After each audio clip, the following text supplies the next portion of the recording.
de farmacia. Primero, pues bueno, conocer un poquito lo que se entiende como la salud bucodental y las directrices que debemos de dar nosotros. Aquí os tengo una definición, ¿no? La de la OMS al final, porque es la más general, que nos dice que la salud bucodental se entiende como la ausencia de dolor orofacial, de cáncer de boca, garganta, de infecciones, llagas, aftas o algún defecto congénito, como puede ser el labio leporino o el paladar hendido, etcétera, etcétera, así como también las distintas enfermedades que se pueden dar periodontales, como puede ser una gingivitis, también la caries, etcétera, etcétera. Es decir, debería ser la ausencia de todas estas. Es una definición así general, pero bueno, que tenemos que tener en cuenta para que entendamos un poquito el concepto de lo que viene a ser la salud bucodental. Debemos conocer también un poquito la anatomía que tenemos en lo que es la boca, tanto la de la boca como los dientes y los tejidos que tenemos en los dientes. También os tengo aquí un poco la función de cada uno de los que tenemos, que es verdad que, bueno, aquí es verdad que no es la asignatura de anatomía, pero bueno, sí que conocerlo un poquito nunca está de más. Como los caninos, que son al final los que desgarran, los incisivos para cortar, los premolares, que son al final los que machacan, ¿no? O muelen, que como dice la propia palabra de molar, ¿no? Y un poquito pues la estructura que vamos a tener, la corona, que es la parte más visible, la que todos vemos un poco más y se conoce mejor, el cuello, que es la zona ya un poquito de anclaje en la encía, y la raíz, que es la que no vemos, que permanece oculta en la encía. También conviene que conozcamos pues, los distintos tejidos que tenemos en el diente, desde el esmalte,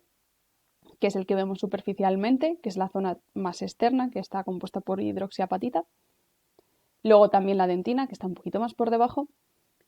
Y aquí ya, en la que ya vamos a encontrar un poquito más de sensibilidad. El cemento, que es el que se nos va a anclar en la zona de la raíz. Y luego ya la pulpa, que es al final la parte que está más vascularizada, al final donde llegan los capilares sanguíneos y la que va a nutrir a la estructura dental. Otra de las partes de la boca, pero bueno, que es verdad que es una parte más, pero bueno, es un poquito más, un concepto diferente, es el de la placa bacteriano-dental, la que, o sea, todos lo tenemos, está formado un poco por la microbiota que hay en la boca, difiere de cada persona, pero bueno, en general es un componente bastante importante porque va a ayudar hasta a hacer la digestión de alguno de los alimentos que tomemos y va a contribuir a que tengamos también una salud bucal adecuada o no adecuada si dejamos que esta placa bacteriana precisamente crezca más y entonces se empieza a hacer depósitos y acabemos teniendo sarro en la boca. Entonces es verdad que desde el momento cero la placa bacteriana va a estar con nosotros, vamos a convivir con ella, pero es verdad que es muy importante tener un control sobre ella para que no se desarrollen determinadas enfermedades como puede ser la caries o la gingivitis, que al final están muy relacionadas con el desarrollo excesivo de sarro, que al final el sarro es un poquito pues la acumulación de esta placa y de los productos precisamente que metabolizan las bacterias que la pueden formar. Precisamente ahora que os había comentado lo de las enfermedades, en este tema también vamos a ver las que son más importantes y un poquito pues también cómo vamos a poder tratarlas o evitarlas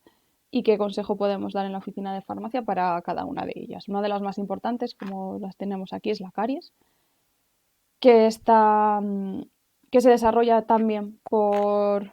determinadas bacterias. La más común es la de Streptococcus mutans, que lo que va haciendo es ir degenerando el esmalte que tenemos en los dientes por la acción metabólica de esta bacteria u otras. Es verdad que esta es la más común, pero puede estar causada por otras diferentes. Van consumiendo los hidratos de carbono y va bajando el pH y va creando por su metabolismo como agujeritos. En el fondo son como van haciendo pequeños agujeritos que van deteriorando el diente, ¿vale? Va a depender de muchísimos factores. Uno de los más importantes es el huésped. Es verdad que los dientes de leche son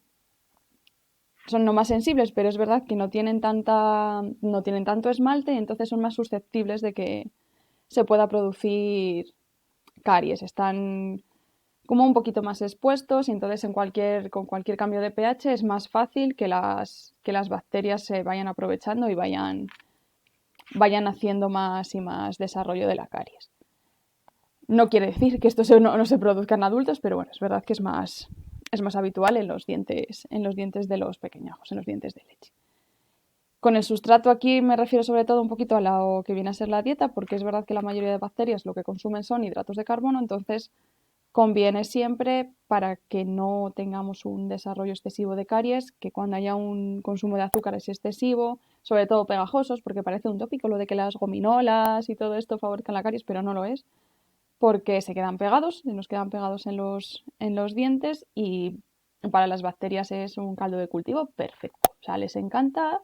empiezan a comerse los azúcares y al final lo que acaban produciéndonos a nosotros es una caries. Entonces es verdad que hay que evitar el consumo de estos productos y en caso de que haya de que se consuman, pues hacer un lavado luego posterior. O sea, enseguida lavarnos los dientes cada vez que comamos cosas así azucaradas. Y con el tiempo, pues lo que digo, os comentaba ahora, es verdad que si comemos cualquier cosa pegajosa, pero vamos a lavarnos al final luego los dientes, pues no vamos a tener ningún problema. Pero si dejamos que eso se quede allí y las bacterias campen a sus anchas, pues se lo vamos a poner más fácil para que ellas vayan produciendo las caries. Y aquí es lo que decía, hemos comentado lo de Streptococcus mutans, pero hay muchas otras bacterias que crecen en la placa bacteriana y que pueden producir caries. Otras de las enfermedades que se producen en la boca, que son muy habituales, es la gingivitis, que es una inflamación de las encías, sobre todo en la zona que está más próxima a los dientes, que a veces se puede observar como un poco incluso con enrojecimiento de la zona, que se ve a simple vista, y como molestia, sin llegar a tener heridas ni nada, pero una molestia por la inflamación al comer, incluso a beber bebidas más frías y todo eso, se puede notar ese dolor en las encías. Se suele producir porque se acumula un poquito más de placa y entonces van retrayendo un poquito las encías y se produce esa inflamación. Si no, o sea, la gingivitis es un proceso reversible, pero si no lo tratamos como corresponde, puede llegar a lo que es a desarrollarse la piorrea y ahí ya es verdad que es más complicado de tratar porque ya se retraen tanto las encías que quedan expuestas incluso algunas veces las raíces de los propios dientes, de las piezas dentarias y conllevan un proceso un poquito más largo. O sea, se puede tratar, pero es verdad que es más complicado. Por eso el mínimo síntoma de gingivitis hay que vamos, acudir al dentista para que se pueda hacer un tratamiento correcto, porque si no luego ya la piorrea es verdad que es mucho más difícil de tratar. Aparecen además heridas, aparecen llagas y ya es una situación un poquito más complicada, que de hecho puede venir por acumulamiento de placa a raíz de una gingivitis, pero también se puede dar cuando hay algunas enfermedades autoinmunes, que es verdad que pueden afectar mucho a la zona de la boca y seguramente alguna vez habéis visto a lo mejor a algunas personas, pues es eso, que se les ve como en la zona de la raíz y todo, que está el esmalte muy deteriorado, que tienen las zonas de anclaje muy rojas, muy dañadas, que es al final lo que pasa con la piorrea. Algunas otras enfermedades que vamos a ver que afectan a la boca, pues va a ser la hipersensibilidad, que es esto, la sensación esta de dolor, ya a veces no solo dolor, esa sensación extraña que se tiene en los dientes porque se afectan, o sea, se va desgastando el diente y se llega a las zonas en las que ya hay vascularización y donde están la zona nerviosa y con determinadas bebidas, con determinados alimentos, se puede notar esa sensación así como de un poco de dolor, o sea, realmente es dolor por, porque quedan las raíces expuestas, porque se produce un desgaste por determinadas razones y queda la raíz expuesta y se produce esa sensación de dolor. La serostomía es la ausencia o disminución de la producción de saliva. Está muy relacionada sobre todo también con la farmacología, con muchos medicamentos, ya no solo por los medicamentos en sí, hay determinados compuestos farmacológicos que disminuyen la producción de saliva, sino también ya en los pacientes que están polimedicados, la simple ingesta de tantos medicamentos conlleva una disminución de la producción de saliva. Entonces es una enfermedad muy asociada a la tercera edad también, porque al final son la gente que más polimedicada está, que de por sí va produciendo menos saliva y a mayores se empeora esta situación por la cantidad de medicamentos que tienen que tomar. Otra enfermedad muy común también es la litosis, que puede venir por un problema bucal. O sea, la halitosis es un olor desagradable en la boca, pero que puede venir eso por un problema de una limpieza insuficiente, porque hay alguna enfermedad bucal, porque tenemos a lo mejor gingivitis o hay alguna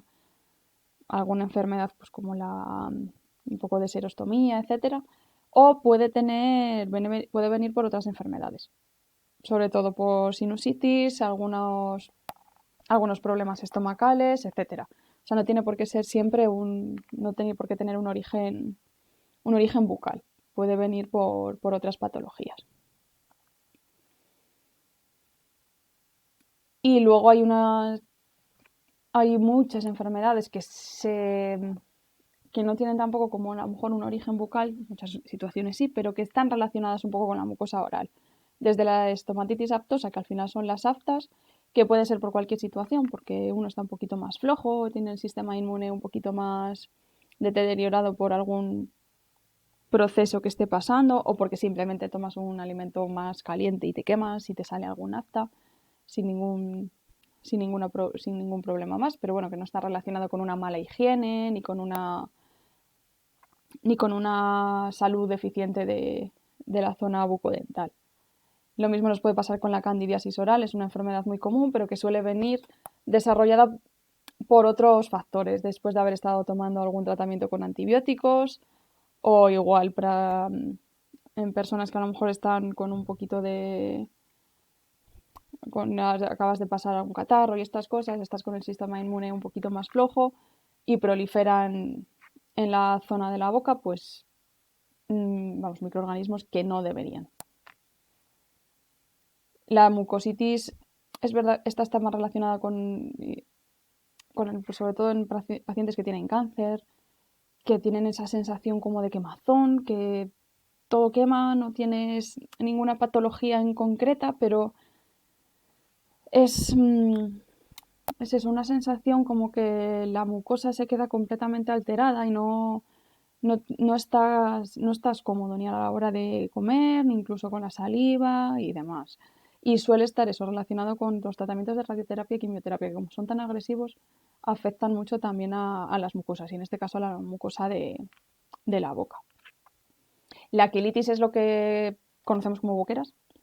que se suelen producir por una pequeña lesión, que puede provenir de tener un poquito más secos los labios, pero que sin embargo al quedarse en la zona de la comisura es una zona que se queda húmeda y puede haber una sobreinfección bacteriana o fúngica, y con la humedad luego son un poquito más difíciles de tratar. No presentan ninguna importancia, pero es verdad que a veces pueden ser muy, muy molestas, y precisamente ahora que ya no usamos tanto las mascarillas no hay tantos casos, pero es verdad que con el uso de las mascarillas ha habido muchísimos casos de quelitis. La gente estaba un poco desesperada por la generación de humedad. Cualquier heridita que te hacías en la boca al final acababa con una boquera grande que tenías que tratar incluso con antibióticos, porque no se quitaban al tener ahí un ambiente que favorecía precisamente eso, el crecimiento bacteriano de cualquier cosilla. Luego también, pues es verdad que el cáncer, evidentemente, como hay en cualquier otra parte del organismo, en la boca también hay muchos casos. Y luego también lo que os he comentado con otras. Hay muchísimas de las otras patologías que vienen también derivadas de enfermedades como el cáncer, como es lo de la estomatitis, la aparición de aftas, pues al ser una enfermedad que también que afecta tanto a todo el organismo, pues en la boca puede tener muchas consecuencias también, la falta también de saliva, la serostomía, etc. Y bueno, como en esta asignatura hablamos mucho de los productos de parafarmacia, en este caso vamos a hablar de los productos de parafarmacia que están relacionados con la higiene bucodental, que realmente los conocemos prácticamente todos, porque es que al final los tenemos que usar en el día a día.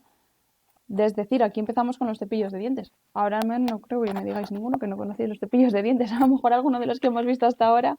eran productos un poquito más específicos, pero es verdad que los cepillos dentales, pues todos tenemos uno o dos o tres en nuestra casa. Conviene que sepamos diferenciarlos, que además los podemos diferenciar de mil maneras por cómo funcionan, por los tipos de cerdas que tienen, que pueden ser más suaves, pueden ser más duras o incluso que vayan enfocadas a determinadas patologías como las que hemos visto antes, etcétera, etcétera. O sea, tenemos un sinfín de variedades. Lo que os decía, pueden ser manuales, pueden ser eléctricos, pueden estar enfocados al público infantil, serán más pequeñitos, un poquito más atractivos también, para que a ellos les guste iniciarse en el proceso del cepillado. Pueden ser específicos para alguna circunstancia como posterior para el cepillado después de haber sufrido una cirugía, que van a ser entonces con unas cerdas muy, muy, muy, muy blanditas, casi como plumitas, que son, si alguna vez habéis tenido que usarlas, es eso, en comparación con los que usamos habitualmente, son súper, súper suaves para que no se irrite nada de la zona. Los que se emplean en enfermedades periodontales, que son con, como con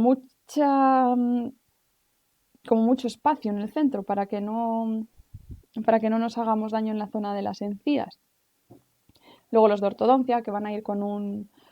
surco en el medio para que no se estropeen los aparatos. Luego también los interdentales, que evidentemente son mucho más pequeñitos para poder meterlo entre las piezas dentales. Sin embargo, igual que los interdentales van a ser pequeñitos, los que están enfocados para la limpieza de las prótesis son enormes, son bastante grandes para poder limpiarlas sin problemas y con algunas piezas un poquito más especiales para llegar a algunos recovecos. Y luego aquí también ponemos los limpiadores linguales, que no son cepillos como tal, que sirven para limpiar la lengua. Y es verdad que no tienen cerdas, o sea, no tienen filamentos como los cepillos, pero bueno, son como una pala para poder limpiarla correctamente, para poder limpiar correctamente la lengua. Los vamos a tener distintos materiales, desde sintéticos hasta 100% biodegradables ahora mismo. Y las cerdas van a variar, pues, igual que los comentábamos antes, por las distintas circunstancias en las que vayamos a usar, la dureza pues va a cambiar. El filamento puede ser muy duro para las personas con encías sanas, incluso para limpiar lo que decíamos antes de las prótesis, hasta unos filamentos súper suaves, unas cerdas muy, muy, muy suaves cuando sea necesario usarlo pues para que haya una cirugía o alguna cosa similar o algún tipo de patología. También vamos a tener como productos dedicados a la salud bucodental la seda y la cinta dental para limpiar las zonas que quedan entre los dientes, los espacios interdentales. Y luego vamos a pasar aquí a los dentífricos o las pastas de dientes, que igual hay muchas variedades, pero es verdad que al final una u otras nosotros también las tenemos en casa. Conocer un poquito los ingredientes que nos vamos a poder encontrar, los abrasivos que van a ser bien para blanquear o para hacer una limpieza más profunda, bueno, los gelificantes para darle una consistencia, igual que los humectantes para que no se nos quede securria la pasta. Uno de los componentes bastante importantes dentro de las pastas dentífricas va a ser el flúor, que nos van a ayudar a evitar la producción de caries. El flúor se une a la hidroxiapatita, que es de lo que está compuesto la parte dura de los dientes, y crean la fluorapatita, que es mucho más dura y más resistente. Entonces ahí evitamos que se produzcan las caries por acción de las bacterias. También conocer los antisépticos, porque es verdad que, como hemos comentado antes, hay algunas patologías en las que tenemos un proceso de infección, como puede ser una afta, como puede ser después de haber hecho una cirugía y que tenemos que usar algunos antisépticos para que no se produzca una infección mucho más grande, ¿vale? Uno de los más utilizados es la clorexidina, que lo hemos visto en el tema anterior, sí, en el tema anterior, como un agente biocida, pero que también se emplea a nivel de la mucosa oral. También vamos a tener ingredientes que nos afecten para las pastas blanqueadoras, para los desensibilizantes, para las personas que bloquean un poquito las partes que estén expuestas de la zona del nervio y de las zonas vascularizadas. Así como, pues eso, productos que sean más antiplaca, como el triclosan, que se usa muchísimo en la mayoría de las que vienen ahora para proteger, tanto incluso para la gingivitis y demás, para que no haya acúmulos, se usa muchísimo el triclosan. O lo que comentábamos antes, los antisépticos, cuando nos encontremos con alguna enfermedad periodontal. Los colutorios van a ser como las pastas, pero en una forma líquida para poder hacer una limpieza un poquito más completa, que con el dentrífico a lo mejor no llegas y con el cepillo no llegamos a todos los sitios y completamos esa limpieza con el uso de un colutorio que al final va a remover y sí lo vamos a mover por toda la boca para que llegue a todas las zonas y reforzar la acción de la pasta cuando usamos una pasta precisamente específica para algún proceso concreto. Conocer los irrigadores, que son al final son como unos cepillos de limpieza, pero que usan agua. Usan agua a presión para limpiar bien todas las piezas dentales. Y los productos para prótesis que van a servirnos, por un lado, para fijar las prótesis a la boca y para limpiarlas. Bueno, y luego algunos que son así un poquito más especiales, que son los reveladores de placa, pueden venir en forma de líquido o de comprimido. Y lo que va a hacer es una tinción de las zonas en las que hay acumuladas placa bacteriana en exceso, se van a quedar de un tono, suele ser rojo. Los que se me vienen a mí a la cabeza suelen ser rojos. Y son útiles, sobre todo con los pequeñajos, cuando todavía no se saben cepillar bastante los dientes, pues les das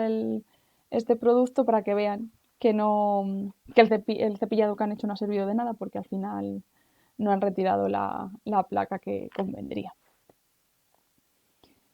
Luego es verdad que conviene que sepamos la existencia del registro DENT, porque claro, en los productos de salud bucodental tenemos desde los cepillos, que pueden entrar como cosméticos sin ningún problema, pero luego es verdad que hay algunos productos, sobre todo las pastas, los colutorios, que bueno, pueden venir con antisépticos o con otros ingredientes que al final van a estar en contacto con las mucosas y que vienen específicos para tratar determinadas patologías y en ese caso tienen que estar registrados. O sea, el registro de entes una,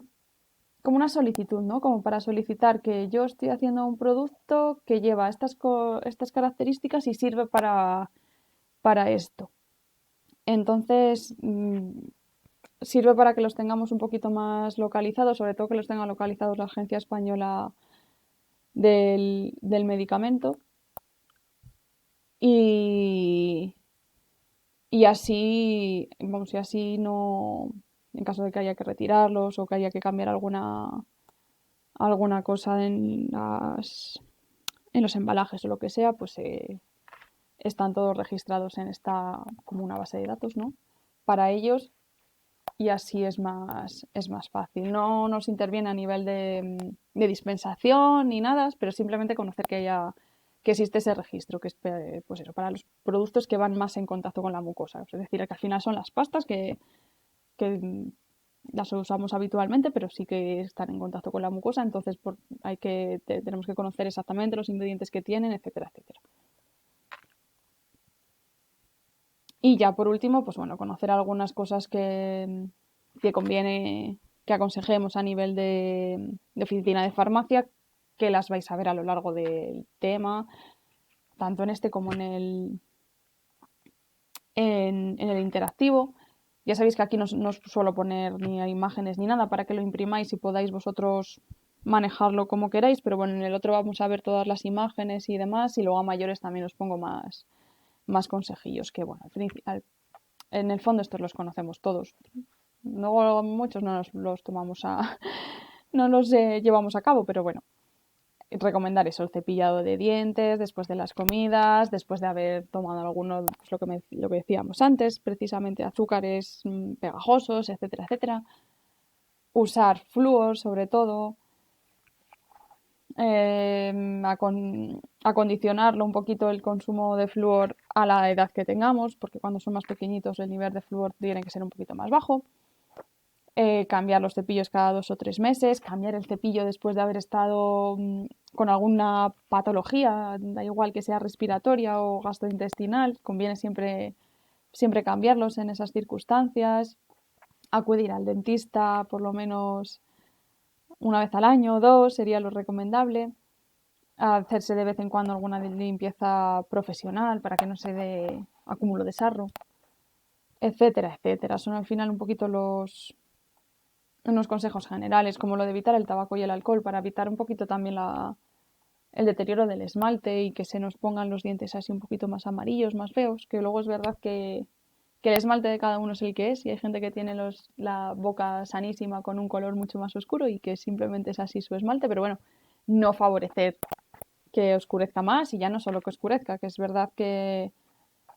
disminuye la calidad del esmalte con muchas de estas sustancias como el tabaco, el alcohol, incluso el consumo de productos muy ácidos que pueden dañar el esmalte, ¿vale? Son unas recomendaciones generales que también vienen un poquito en cada patología, alguna cosa en concreto también os tengo por ahí puestas, pero bueno, es un tema sencillo que al final es verdad que conocemos todos desde pequeñajos, luego ya de mayores se nos olvida, pero de pequeñajos siempre que nos lo han metido mucho en la cabeza. Entonces, bueno, creo que para que vayamos introduciéndonos otra vez en el trabajo es sencillo y asequible.